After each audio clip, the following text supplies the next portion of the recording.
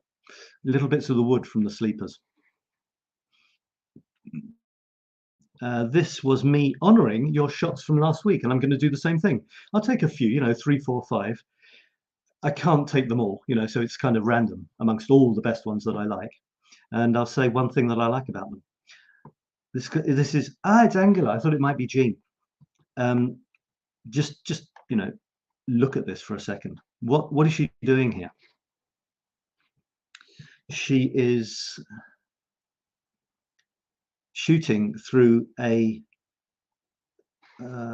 she says, with a hidden heart is her commentary. So she's shooting through a hollow tree. Maybe it's a tree that's fallen down, and the exit wound, as it were, is a heart shape, and we're, you know, it's all twisted up, and it's really cool.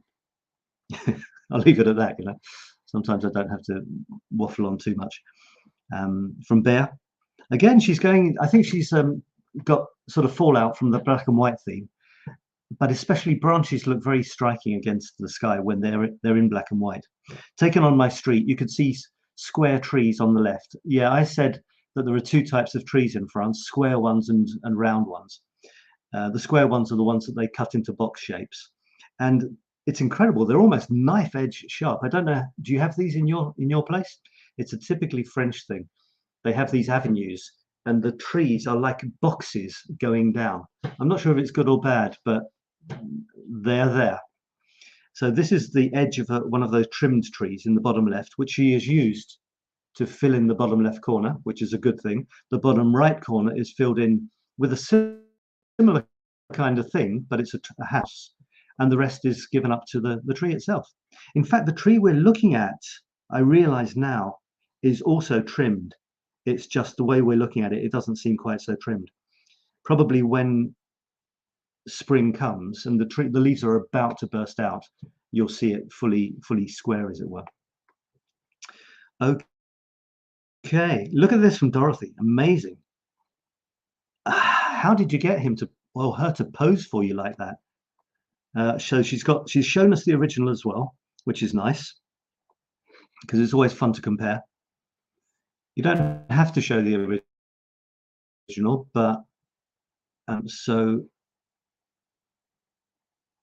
okay, so here's the main one. She's done a lovely job of focusing in on it. That's a very interesting shot. Now, talking of there being a subject, could you get a better subject than a lizard on a tree? That's amazing. And it's almost posing too perfectly on the round stump of the trunk there, of the branch, with the rest going off behind it. You've got these interesting leaves. Great. And if you look at the original, you can see it's a wonderful shot, but she's played around with it to make it much more striking. She's cropped in because, you know, to be honest, the subject isn't this thing on the left. The left-hand third of the photograph isn't the subject.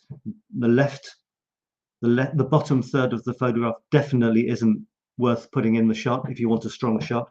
So she's got rid of that, and she's focused on the thing that is obviously. If you've got something that's obviously really interesting, for goodness sake, get rid of everything else. Now, what's the point?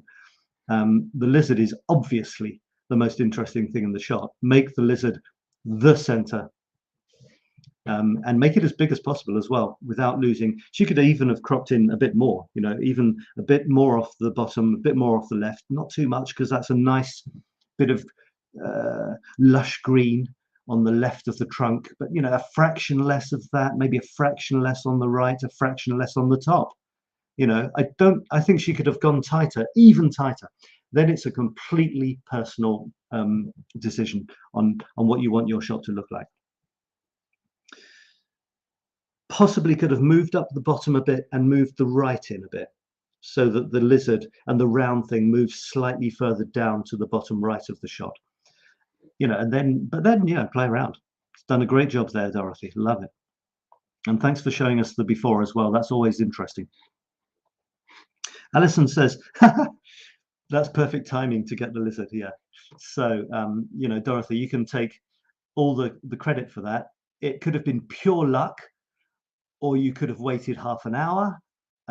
We may never know, but well done for getting it. This is also the difference between a random standard shot and a really special one. Maybe she waited for half an hour. You know, we don't know, but you've got a great shot there, Dorothy.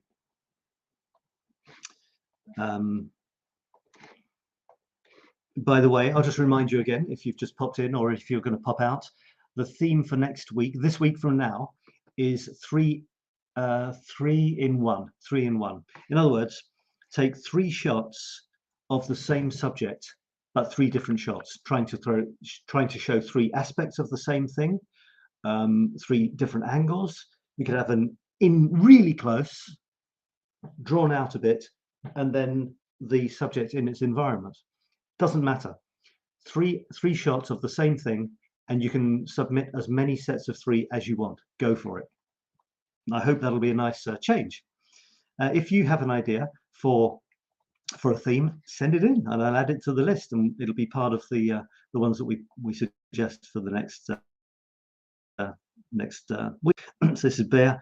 This was me talking about this is where I said you've got 2 types of trees in France: square trees and round ones.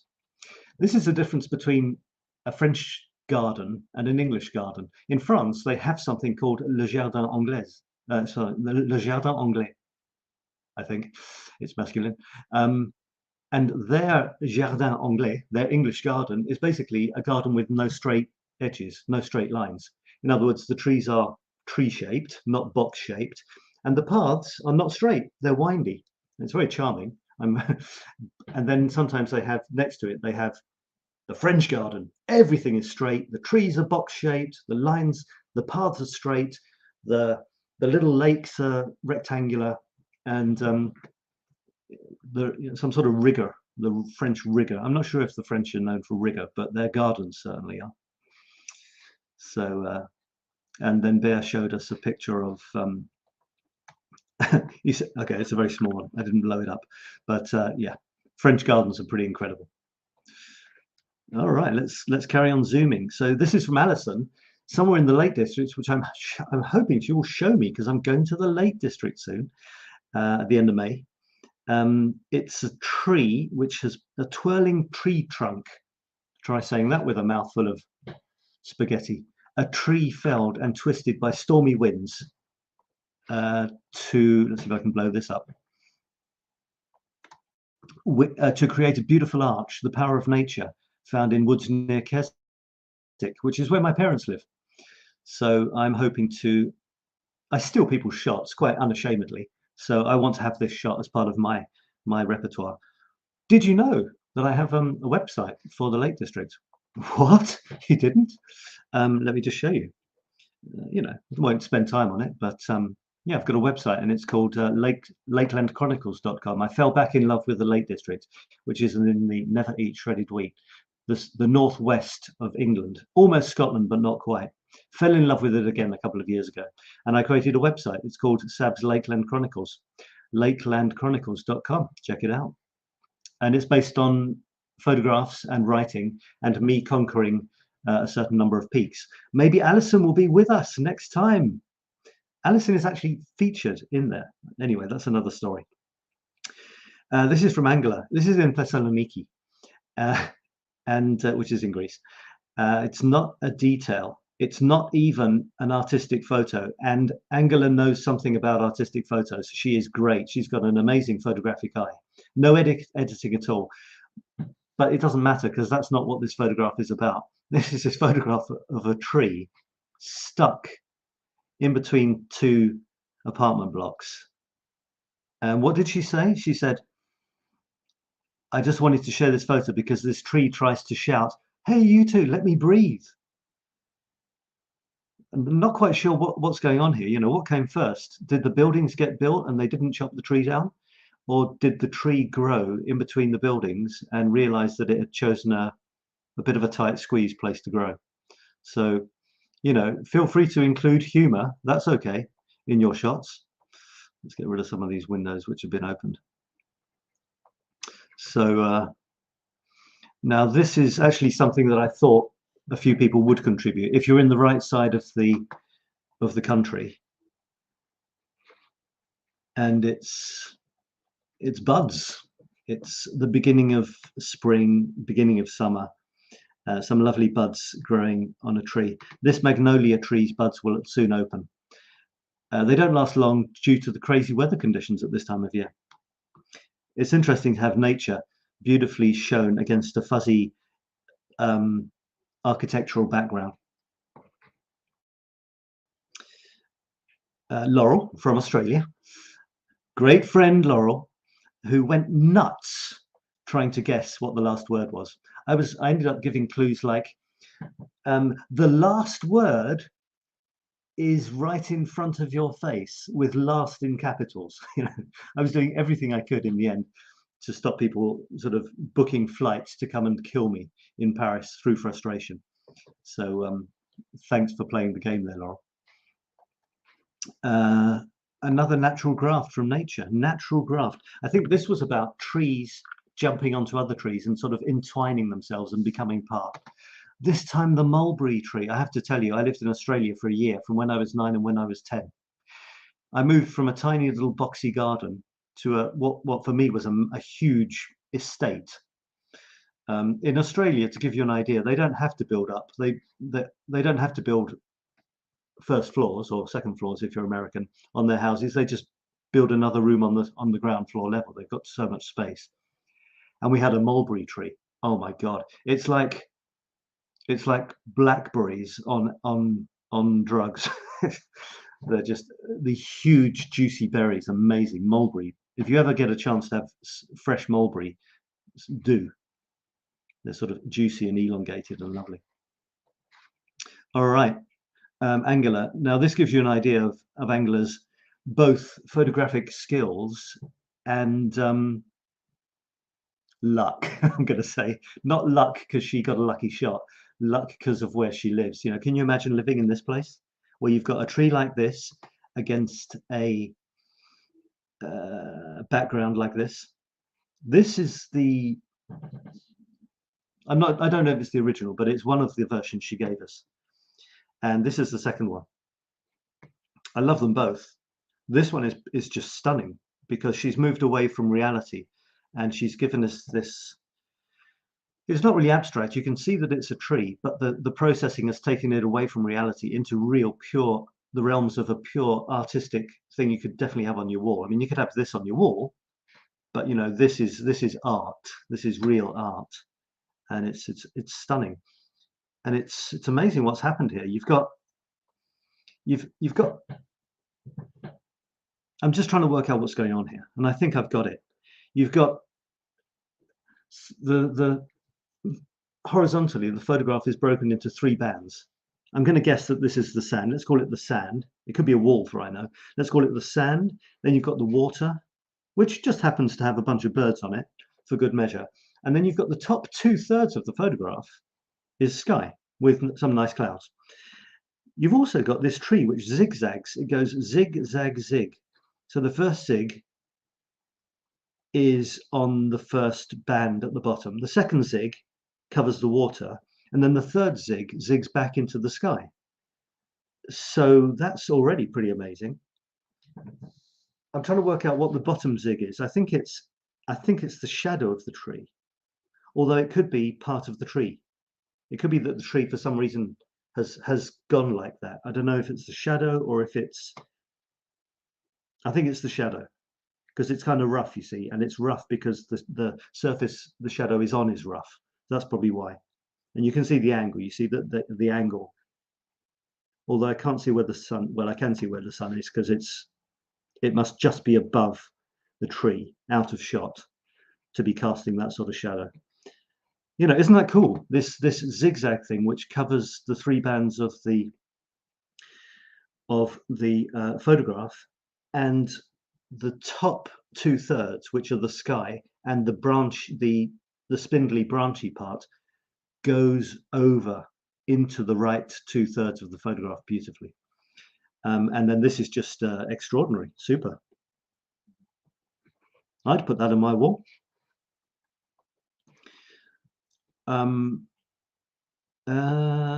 This is Laurel from Australia. Yeah, so she's talking about 2 branches, one that has got confused with the other or is looking after the other or supporting the other. So it's just a mishmash of branches. So that's from, is that from your garden, Laurel? Yeah, our mango tree. God, she's got mulberry bushes, she's got mango trees. The one on top helps hold the lower one to keep it going up. The one below using its energy to hold the top weight steady.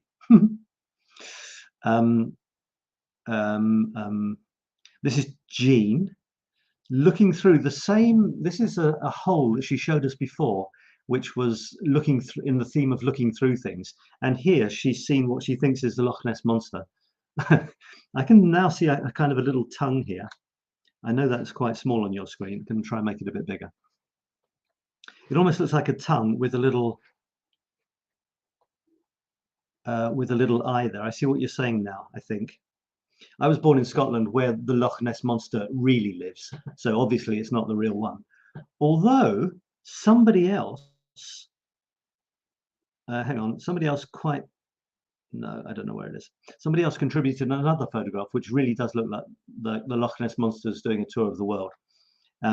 This is Chris, brought to you by the House of Slytherin. That's incredible. You see this in France sometimes. The black railings in front of houses have been taken over by ivy, and they've almost become one. It's quite scary, quite spooky. Any other comments, by the way? I need some comments. I haven't had any comments to react to recently. What do you think of these? And if you comment on a particular photograph, try to tell me which one it is, because I've probably moved on. So yeah, that's pretty cool. This one was funny from Laurel, because I thought it was the moon and I don't know, Venus or Jupiter or something, or Uranus, but it's a street light. This is the moon. The little one is a moon, and the big one is a street light. But you know, you could have said it was the moon. I'd have believed you. This is great from Nazanin. Well done, Nazanin. You've got 4 shots, and each one is a tree being used as something, being used as utilities, she says. This is inventive. Here it's a kind of, I think it's been turned into a bin. This one is a chair.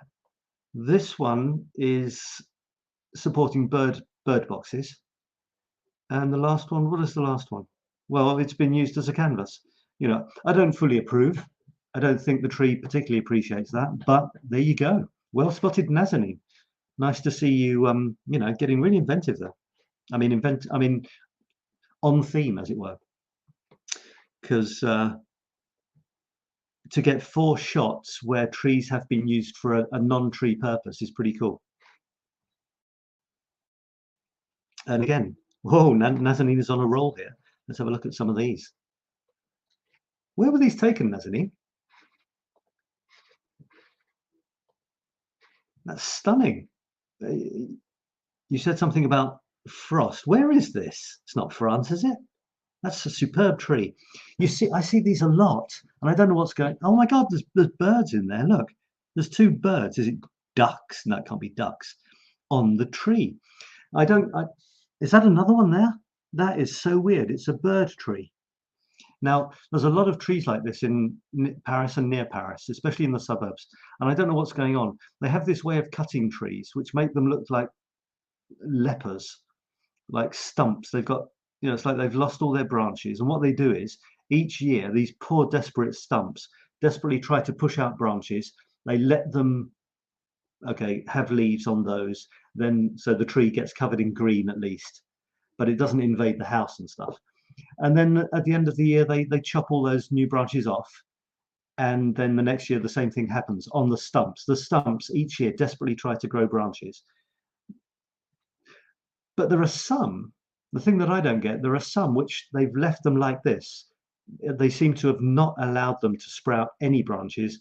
And you've got these kind of leprous, stumpy trees.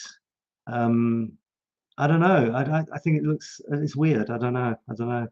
They look kind of cool as silhouettes though. And the added birds are wonderful. Oh, look at those twistiness. That's Slytherin, isn't it? That's pretty cool. What wonderful slithers. There's no comment here, so I'll just appreciate them. Oh my God, kids would love that, wouldn't they? Oh my God, can you imagine kids having a camp under there? Superb. Okay. This is a particular way of the certain trees you can do this with. I think you have to train them to do this. And it's a bit like foot binding in China when they're young, you know, so perfectly ethical. You force the tree to have its branches grow down, and after a certain age, it does it automatically. I may be wrong. It may be a species that does it naturally, but I've got a feeling it's been forced that way. It's a way of, you know, tree trimming. This is just amazing. What a stunning photograph. Very, very nice. Okay, obviously, I'm going to have to go faster. That's Laurel desperately trying to guess the last word. Roots, ugly roots, she says. And somebody begged to differ. Wow, says Laurel. I don't see them as ugly. I see a whole new way of life you are showing us and letting us explore. Roots are wonderful. Yeah, look for roots. I love this one. Look, it looks like a flower. This one in the bottom right. I won't load it up. What's this? Oh my God, what's this? Don't know what this is. Anyway, someone has contributed this photograph. If it wants to show itself. There we go. I don't know what happened here. I had the idea that the tree decided it was a bird and flew out from the edge of this rock. And then when it got to this point here, it said, hang on a second, I'm not a bird, I'm a tree. I'd better grow up. So it decided to grow up. There's a hill in the distance, if you see, very faint, in this little island. So that's the Lake District, folks. That's where I'm going in a few weeks' time.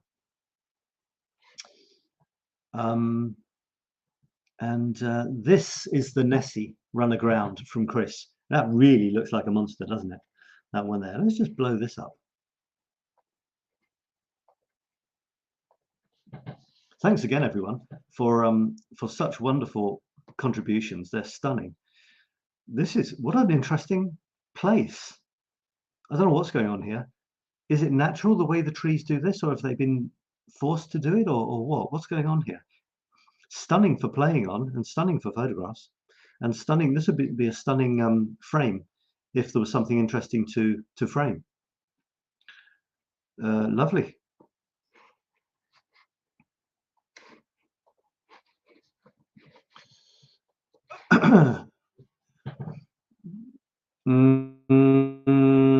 Details from Dorothy.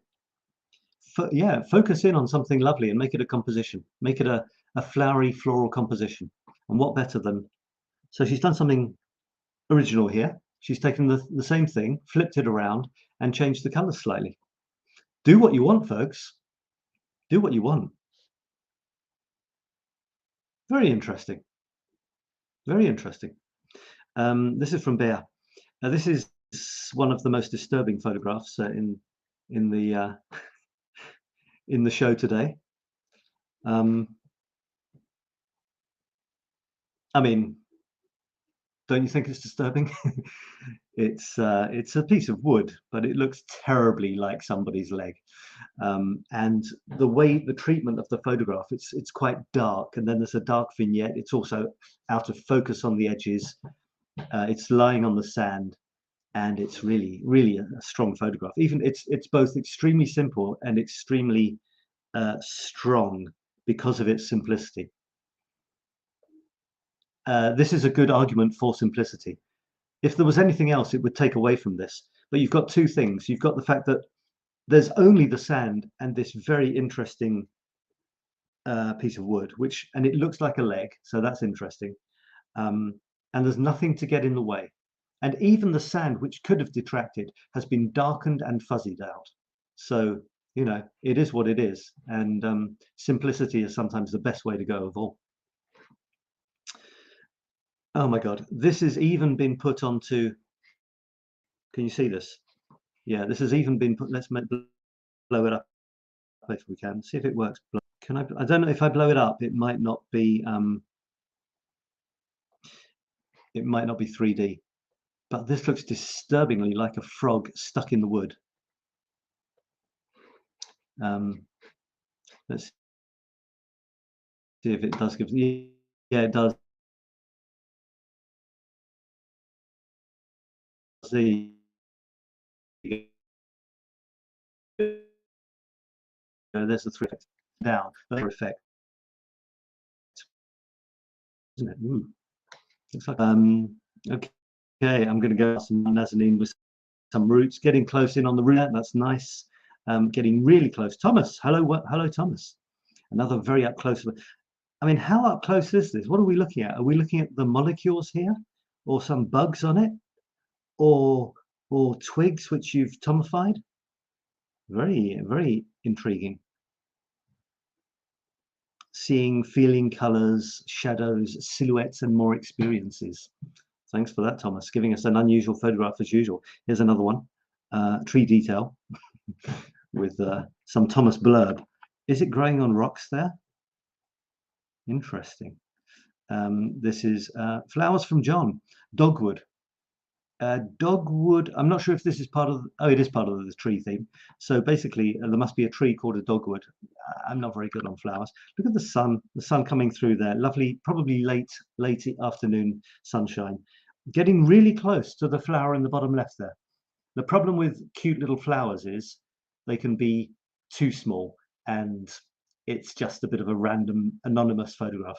But you've got in really close on the photograph in the bottom, in the flower in the bottom left, so that although there are lots of others, we can get a really big close-up on one of them, or two of them, or three of them, which is really important for this sort of shot. Otherwise it ends up being a kind of boring sort of not much of anything at all shot.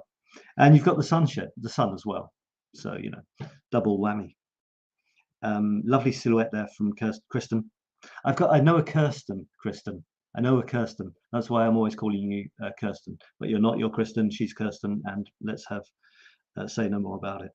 I love the fact that you've got the tree is coming in the top right. It kind of peaks, as it were, in the middle of the top right, and then the rest of it is the branches coming from it. It's stronger that way than if the tree was slap bang in the middle. And you've only got one color, blue and black, basically, which makes for a strong composition. Angular, another one tall tree. What can you say? You can't argue with that. Strong composition. You see, getting in close and looking up makes for a very strong photograph. Ingrid, put on the sound to see the details of this tree. I'm not sure if I've looked at this. Sound, unfortunately, but it's birds swaying in the wind. Thank you for that. This is cool. From Kristen, it's the one that got away. It's the one orange that decided to break away from the pack. So that's cute. I like the one orange on the grey lines leading up to the tree. That's nice. From Beatrice. By the way, my mug today is something I can't stand. Macarons. Not the President Macron, but macaroons. I don't know. There's something in, there's this kind of soggy, chewy coconut-based thing, which I think is a macaroon. And then you've got macarons, which are these crispy sort of hamburger things made of sugar, basically. And then you've got Macron, who is the French president. You can actually find some funny cartoons online, spot the difference. You know, which one is the French president, which one is the gooey, sweet, sugary thing. And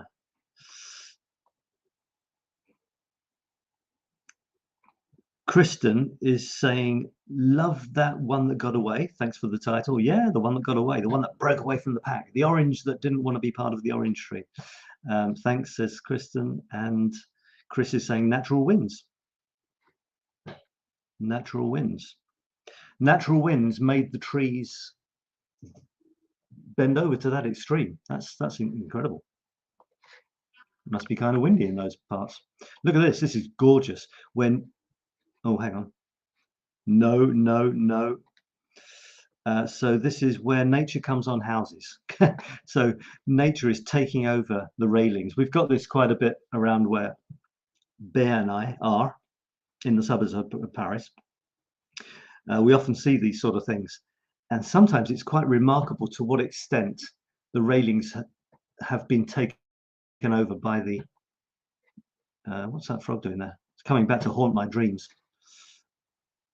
You see, they actually follow the railings. They incorporate the railings into their very essence.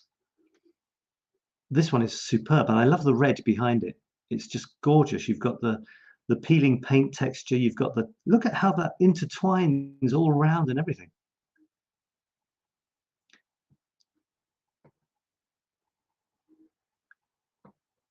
Just a feast for the eyes. This is seeing things in trees. Such a strange tree trunk. What do you see what I see? Now, I won't say that I saw what she saw, but I did see some strange things. Black holes often make you think of eyes and noses and nostrils and mouths and things. Angelus saw Napoleon the Great shouting behind a bald man who is looking at us half hidden behind a tree. And you know, who am I to argue? This is gorgeous from Chris. The canyons of birch bark. This is it. I just say that as a joke. Obviously, you were probably going to say something else, or you tapped this by mistake and then you sent it. So her comment is canyons of birch bark. It. And this is a great example. I've got to blow this up. How are we doing for time? Oh my God! What? Time's got away with me. I'm going to draw this to a close. So this is a great example of trying to change the scale of your vision, as it were. It's a bit like if you go up the Eiffel Tower. At the bottom of the Eiffel Tower, people look like people. Halfway up, they look like humans, but with different colored clothes maybe, but you can't see their faces. You go to the top of the Eiffel Tower, they all look like ants. Zoom in on this, and there might be a point where suddenly you think it's the Grand Canyon or something, or it's hills. You know, when you lose track of the scale. And this is just absolutely stunning. I would have gone even more extreme on sort of making the sort of exaggerating the contrast even more. Probably it's just gorgeous, absolutely beautiful, and it's just bits of flaking bark. Absolutely lovely. It's an abstract composition. Wonderful. So I'm aware of the time now, so let's just zoom through a few of these. From Dorothy, a wonderful tree with a lot of personality. Zoom through, looking up a tree from Rob. Thanks, Rob, for looking up. Get up close and personal with trees. It looks like he's a squirrel about to run up there. Maybe he is. There's some stuff about Rob we don't know, so you know, maybe he has a few secrets. This is Kristen with a bit of this is Nazanin, some interesting trees. That really inspired everyone, didn't it? Really, we're getting to the end here. Nazanin, a little tree framed through the V. And this is Ingrid with some lovely shapes of trees and stuff. And this is Chris with some Daleks or fire hydrants, or what did you call them? Star Wars Munchkin people. You know, you decide, folks. And there we are. So let's come back. Thank you for all your wonderful photographs. If you want to say final goodbyes, now is the time. I'm about to wrap this up from my Macron mug. Can't stand them, but they're very popular with American tourists, for example. They seem to think they're the best thing ever invented. So well done for all your tree things. The next theme is 3 in 1. 3 shots of one subject, 3 shots either as different as possible of the same subject or complementary shots, different angles, 3 aspects of the same thing. Alison says, thanks, see you soon. Same to you, Alison. Maybe I will see you soon. By the way, if you've just joined, it's a bit late. But if you're watching the replay, thanks ever so much. Leave comments. I will see them and comment. If you have any questions, take part. Join the, get your friends to join the group as well. Yeah, so Alison is saying, thanks, see you soon. Kristen saying, gorgeous shots, have a great day, evening, everyone. And don't forget, you can be inspired, if you wish, by my Eiffel Tower picture, which, just to finish with, I'm looking up, I'm looking at details there on the top right. This is kind of strange in the top right. I've got pictures of the Eiffel Tower under the real Eiffel Tower, which you can see in the top left there. You've got strange things near the Eiffel Tower that not many people know about. An old chimney there. You've got me directly. Where am I? Where am I, folks? Can you guess where I am? I won't tell you. And you've got a weird thing like a second Eiffel Tower. What's going on? Have I been drinking? You've got completely fuzzed out Eiffel Tower. You've got reflected Eiffel Tower. And you've got Question. Which is the real Eiffel Tower? Which is the real Eiffel Tower? On the left or on the right? And as soon as someone tells me, I will go away. I will go away from here. Go forth and multiply. Which is the real Eiffel Tower? On the left or the right?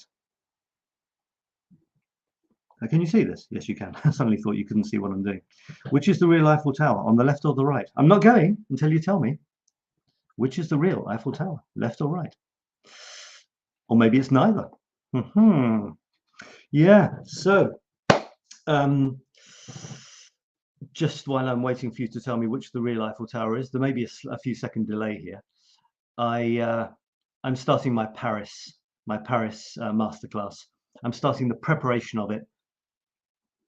I've got an answer here, and the answer is not correct. I've got another answer. It's not correct. I'm not going to tell you yet. I'm starting what is going to be my life's work in terms of my life here in Paris. 30 years worth of being a curiosity myself of Paris. Remember, I can't remember if I adopted Paris or if Paris adopted me. A lot of things have happened. We're going to look at, I'm talking about my, I'm going to tell you which the real Eiffel Tower is in a second. I'm talking about my Paris masterclass, which you can get in at the beginning. It starts properly next January, but there's going to be a ton of stuff leading up every week, leading up until then. And you can get in at a price which is way, way, way below what people will pay in January. If you love Paris. And I've got Kristen saying, looks like the real Eiffel Tower is on the right. Alison is saying, looks like the right. Kristen is saying, oh, wait. I see it now. It's the other one. Oh, you can't say both, Kristen. Alison is saying left. So Alison said right, and then she said left. The answer is the real Eiffel Tower is on the left. And on the right, it's a beautiful reflection of it. And on the right, it's a reflection. On the left, it's the real Eiffel Tower. But what's happened is with the processing that I've used, the real Eiffel Tower on the left has gone fuzzy, and the reflection is sharper and bigger and bolder than the real one. There you go. That's it. See you soon, folks. Thanks for watching. Really appreciate it. Have fun. Be creative, and see you again very soon. Bye for now.